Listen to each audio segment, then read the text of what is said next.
First we check the wheel and tyres. Tyre tread patterns should be clearly defined with no damage on the sidewall. Check the pressure by squeezing the tyre. If not resistant, use your pressure gauge for an accurate reading, and fill if required. The mudguard should have no damage. Also checking the mounting brackets are secured correctly.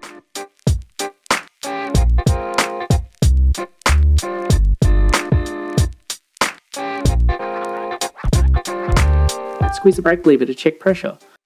Look closely at the brake pads to confirm they are not worn out. Repeat this once again on the rear brakes.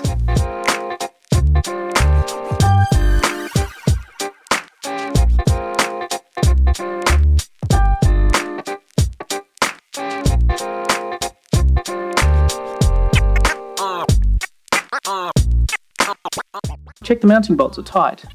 Twist and manipulate the handlebars to confirm this.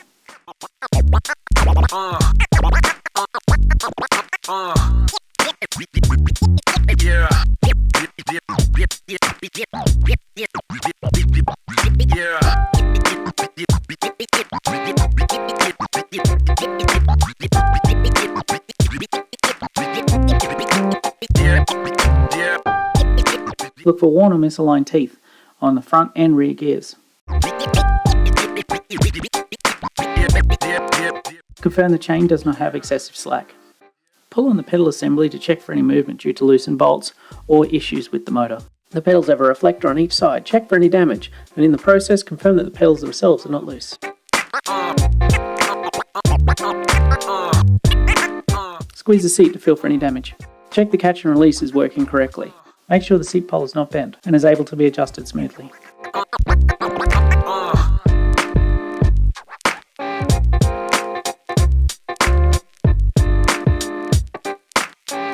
Check the key barrel is working correctly. Remove and reinstall the battery to confirm the mounting bracket and contacts are undamaged, and the alarm is in working order by arming and disarming the system.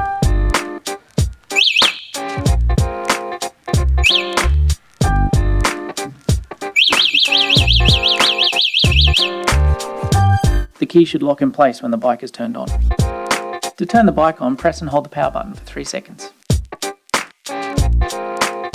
The lights will automatically turn on in low light and off in sunlight.